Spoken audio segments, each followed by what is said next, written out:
Hello, hello, hello, and welcome once again to Celebrity and Variety Talk Show with Josie Latimer. Today, my topic is about A.J. Armstrong Jr. This is the young man that was accused of murdering his parents. It was a double murder. This happened about 3 years ago, and I've been following the case since then. Um, at the time, we're going to start talking about from the time he called the 911 to the time to now. The trial is going on now. So, did AJ Armstrong kill his parents, or was it his brother Joshua? It's a mystery. This is something everyone wants to know, and it's all going to play out in court. Um, as I said, I've been following the case, and so the trial has been going on all week for a week now. And up to this point, I've been just kind of watching what's going on and kind of feeling my own opinions about the situation. Now, first of all, when AJ Armstrong called the 911 call, at the end of the call, he said it was all my fault. My fault. I don't think it should be anyone's fault when it comes to their parents' double murder. I mean, unless I was involved or someone was involved in that, then I could see it being a fault of mine. But to say it's all my fault. Another thing, the police said when he did the call on the tape, it showed he was emotionless, which means he had no emotions at all. No sadness, no just numb, just nothing at all.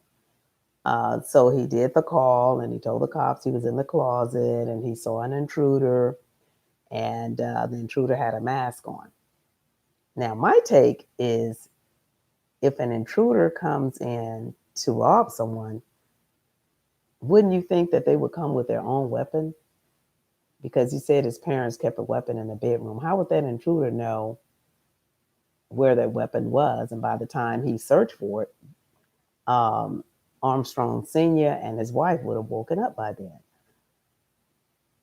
Now, there is still a mystery here because now, if the intruder was the brother, which now they're trying to say that it was the brother, in the beginning, it was all just pointed towards um, the junior, AJ Armstrong Jr. So when the cops came and they talked with him and they kind of like interrogated him a little bit, just asked him questions about the situation, they also asked him, "Have you ever touched that weapon?" He said no. Okay, so then they go to his bedroom on the third floor and they see a bullet hole in his floor from that same weapon. So then he had to retract his story. And then he said, "Yes, I shot the gun 3 weeks ago." Okay, well, why did you lie and say you never touched the weapon? And normally, when somebody touch a weapon, that trigger, that tends to be a feeling of it, knowing how it operates, and possibly using it again for practice. That's just allegedly my take. Um, and another thing, when the cops searched around the property, matter of fact, when they went to the property after the 911 call, the alarm system was on. And I understand that his parents had updated and upgraded the alarm system to a very high tech system that it would have to be disarmed, or even if someone walked in, the alarm system would go off. The cops also said that the motion detector showed someone coming down the stairs. Now, take the gun was left in the kitchen, and I'm gonna bag it up a little bit. An intruder have time to go to the kitchen and leave a gun and a note? Wow, wow, it just doesn't seem right to me for an intruder to leave a note and have time to go to the kitchen. It just seems so. It just doesn't rub me the right way.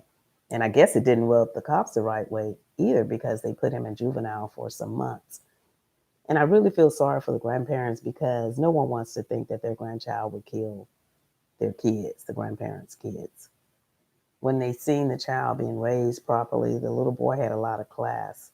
You could tell his parents put a lot into him and his siblings. So now that the trial has been going on for over a week, now they're saying it could be his brother. Could it be AJ Armstrong alone? Or could it be AJ Armstrong's brother? Or could it be AJ Armstrong and his brother? Because when I was thinking about it, I was like, two pillows over two different individuals' heads. And one person shooting one twice in the head, the mom, he shot the mom twice and shot the father once. How could one person do that without the other person waking up? So was it two people or was it just one?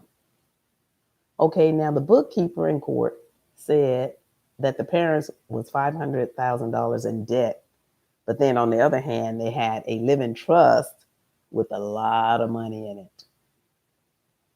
I mean, did AJ Armstrong kill his parents, or was it Josh, or was it AJ and Josh? The reason the DA probably ruled out Josh was because on the motion detectors, no entry. No entry from the windows, no entry, only movement showing where the person went downstairs on into the kitchen. So everything tends to be inside of that home. And Joshua's girlfriend said he was there with her at the time. Now, the tricky thing is that she went to sleep at 10 p.m. So the timeline from 10 p.m. till about 1 something, there was time, and they lived around the corner, 2 blocks over, or something like that. This is such a mystery because before she went to sleep, she said him and his cousin, they was playing games and stuff, as they do every night at the property, at their apartment. And somehow she feels that he was there. But if you sleep, you really don't know. I mean, this kid has no emotions on his face. Well, I did see him break down and cry when they showed the pillows, the blood. That was the only time that I really saw him cry. Now, they said at one point he asked the judge when she was reading him his rights, "How is my dad?" I had no idea that his father was still living for 24 hours after he was shot one time in the head. And the timeline showed that he didn't call right away or something where he had time, they said, to possibly clean up evidence. So, excuse me, this keeps popping up.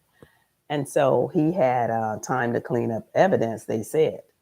There was no residue on the gun, there was no residue on the pen.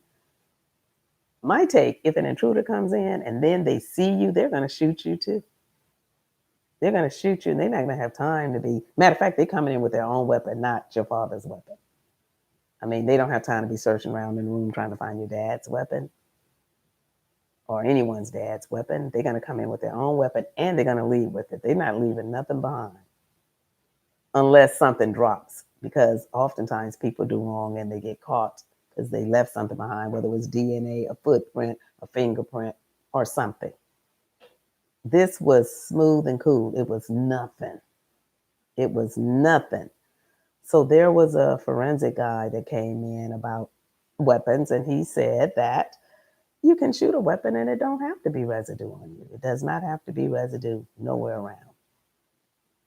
There are ways to do that. And it was something they found on AJ Jr.'s phone that they were puzzled about. How do you do this or something? I have to find out what that really was. But you know, some kids think they can outsmart.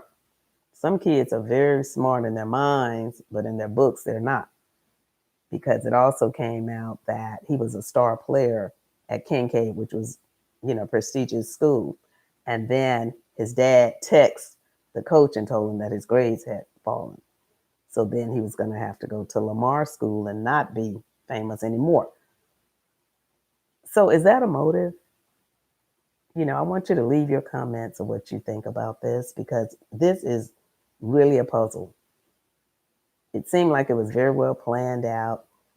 The cop said when they went to his room, it was socks covering the hole in the floor of the gun same weapon that he had shot before. And he said it was 3 weeks prior.